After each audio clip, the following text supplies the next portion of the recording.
So I dropped my kids off at school this morning, and my 8th grader has a field trip that she's going on with her entire class. It's an overnight thing down in Florida, and so I had to drop them off at some ungodly hour this morning because the buses were pulling out early, and this is where I ended up. I am working today at this big, beautiful church because they have this cute little cafe where you can grab a bite to eat and sit and work, and it's pretty cool. I can work anywhere. I can create an office out of my car if I need to. And so this is close to my kids' school, so I stopped in here, and as I was walking through to get set up and open up my laptop and begin my day, I see this sign back here, this huge sign that says Next, being a part of this vision, find your part in the vision. And I just stopped to think for a second about something that's been rumbling around in my head really for the last several months is, what are we doing now that's really contributing to the next? What are you doing right now that's contributing to where you want to go next? And we could ask that in the opposite.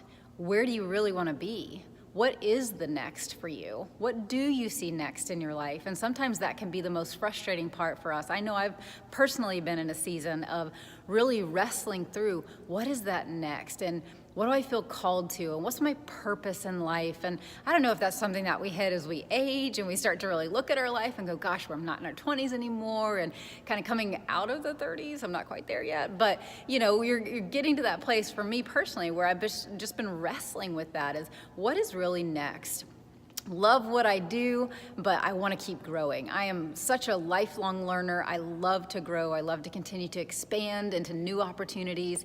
And this concept of now and next has really been resonating in my heart. And I just wonder today, if wherever you're at, I don't know if you're buried in mounds of laundry and dirty diapers, or if you're sitting in an office when you see this, but what is happening right now in your life? When you look at the now, we have to evaluate where we are currently and ask ourselves some serious questions. Sometimes it's really easy to complain about where we're at.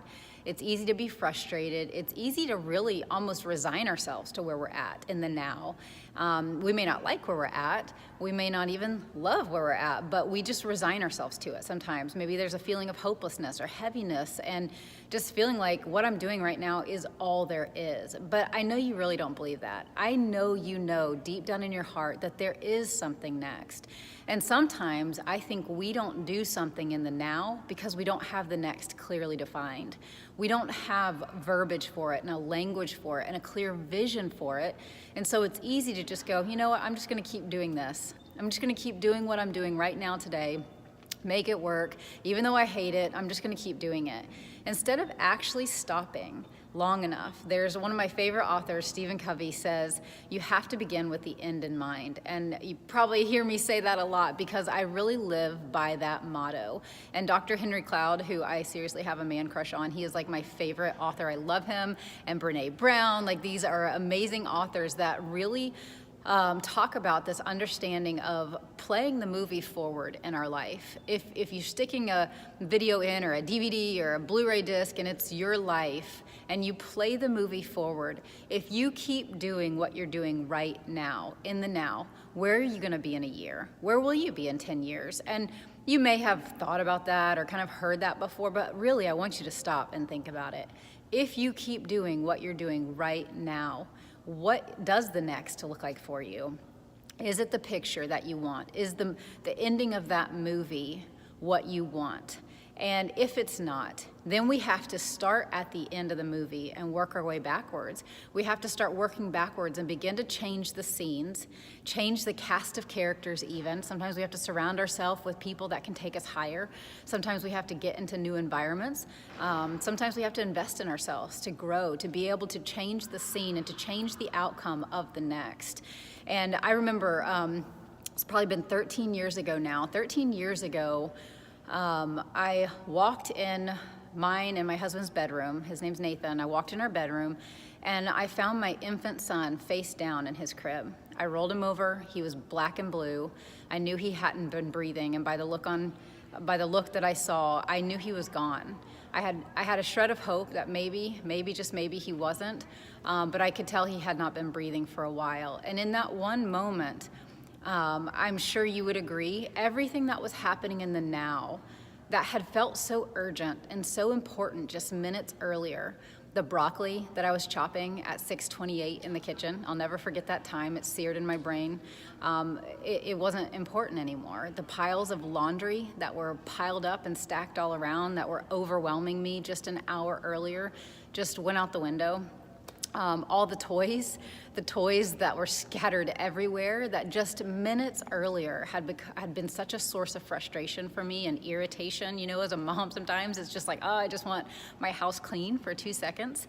Just minutes earlier, something that had been such a frustration for me was now something that I could look through the lens and go, it represents life.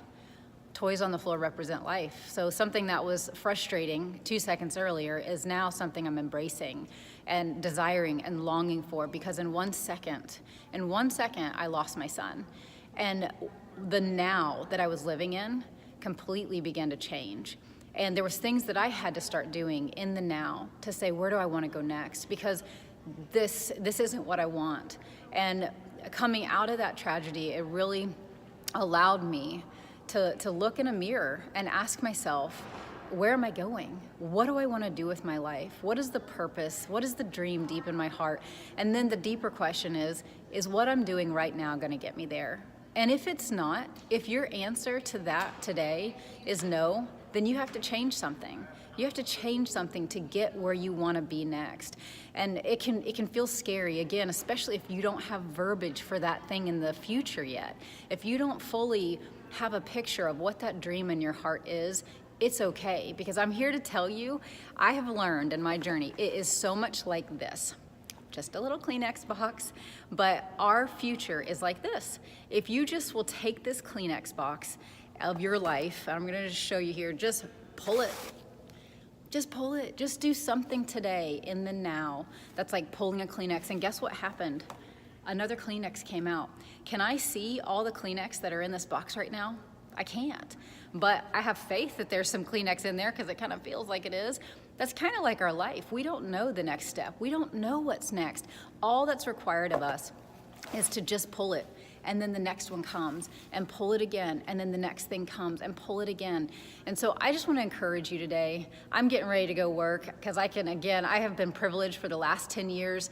From that tragedy of 13 years ago, I did change my life. I did create the life of my dreams. I did create an environment where I could work with my husband anywhere in the world. Our office could be Hawaii, it could be Florida, it could be our home. It doesn't matter where I am. I get to work where I'm at. I get to choose who I work with, and I get to do amazing things like get up at the crack of dawn and take my kids to school and do a workout with my oldest daughter because she had to go with us. But I bribed her with an acai bowl afterwards, so we grabbed a smoothie and an acai bowl, and you just get to do cool things like that because I made a decision 13 years ago and made a decision in the now. Even though I had no idea what the future was going to look like, I made a decision to do something different.